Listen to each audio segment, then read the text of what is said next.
नमः शिवाय। नमस्कार फ्रेंड्स जदि आपणक जीवन में अनेक शत्रु हो गले एपरी कौन निर्दिष्ट शत्रु अच्छी जहाँ आप निज पाख दूर करने चाहती तेज आज आम आपण माँ काणीकर गोटे छोटिया प्रयोगटे विषय कहूँ।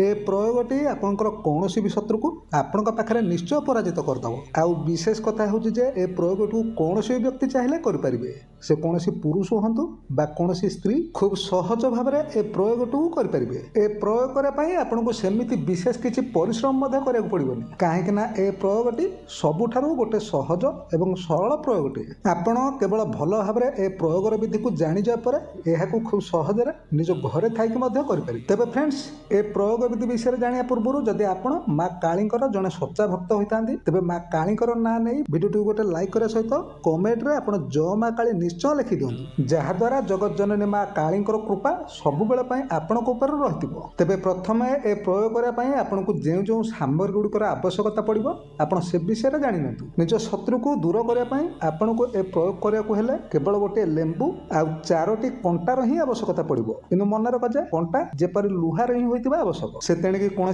आल्पिन कंटा हो कि कौन भी किरोसिन कंटा हेल्ले चलो। आउ ए प्रयोग को आपड़ केवल शनिवार दिन ही करेंगे। जदि आप प्रयोग को शनिवार दिन कर न पारती तेज शनिवार बदल में आपड़ चाहिए ए प्रयोग कौन गोटे अमावास्या दिन करेंगे। तेज ए प्रयोग आप किपरि भाव में करेंगे एवं से विषय बुझी निंतु। आपड़ प्रथम शनिवार दिन गोटे लेंबुटीए एवं 4टी कंटा को प्रथम किणिकी निज घर को नहीं आसतु। ये प्रयोग को आप जब राति करेंगे तेज तो खूब भल किंतु जदि आप राति प्रयोग करने भय करूँ तेज आप चाहिए ए प्रयोग को बड़ी सकाळु कि दिन जेकोसी समय करेंगे। यापर आप कौन करेंगे ना आप प्रथम शुद्धपूत हो सारी खंडे आसन बिछाई से आसन उपर आप दक्षिण दिग को मुह करके बसी जातु। आउ जो लेंबू को आप किणिक आनी से लेंबू उपर आप सिंदूर में आपण निज शत्रुर ना को पूरा भाव में लिखि दिंतु। अनेक प्रश्न करेंगे लेंबू उपर सिंदूर ना लिखला सिंदूर गुड़ी तो छाड़ तेज आम केमी सिंदूर निज शत्रुर ना को लिखू। लेंबू उपर आप निज शत्रुर ना को सिंदूर लिखापी आप प्रथम से सिंदूर अल्प किसी पानी मिसाई गोटे काठरे हो कि गोटे लवंग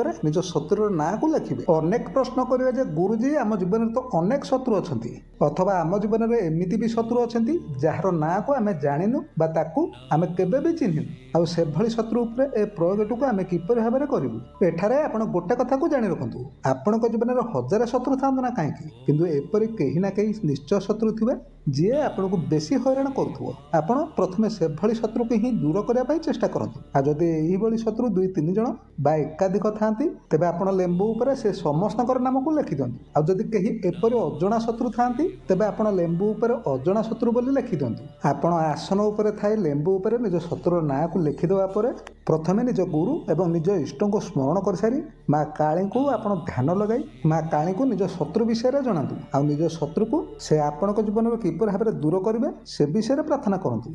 आपर आप माँ काली को ध्यान करी आपण एही मंत्र को 7 थर जप करूँ। मंत्र हूँ ओम क्रीं क्रीं शत्रुनाशिनी क्रीं क्रीं फट। ओम क्रीं क्रीं शत्रुनाशिनी क्रीं क्रीं फट। ओम क्रीं क्रीं शत्रुनाशिनी क्रीं क्रीं फट। यहीपरि आप 7 थर जप कर सारे आपण गोटे कंटा को नहीं से लेंबू को गोटा पानी फुटे दिंतु। लेंबूरे जेपरी कंटाटा संपूर्ण भाव में पशिज आउ कंटाटी लेंबू को संपूर्ण भाव में पार करुव। थरुटे आपण ए प्रक्रिया को करदेपर आपण आउ गोटे कंटा को धरतु एवं पुणी थे ओम क्रीं क्रीं शत्रुनाशिनी क्रीं क्रीं फट। ओम क्रीं क्रीं शत्रुनाशिनी क्रीं क्रीं फट। यहीपरि पुणी थे 7 थर मंत्र जप करी आपण द्वितीय कंटाटी को से लेंबू भितर पूराई दिंतु। यहीपरि आप 4टी जाक कंटा को 4 थर प्रक्रिया कर से लेंबू भितर गलाई देवे। आउ जेतेबेले आपण से 4टी जाक कंटा को से लेंबू भितर गलाई बा फुटाई निज प्रक्रिया को शेष करदे से लेंबुटी को आप तुरंत उठाई निज पाखे जदि कौन से काली मंदिर थाए तेज से मंदिर में से लेंबुटी को नहीं माँ कालींकर पाद तले रखि दिंतु। आ जदि आपण आखपाखे कौन से काली मंदिर न थाए तेबे आपण से लेंबुटी को नहीं निज पाखे कौन ओस्त गछ मूल रखिदे आसतु।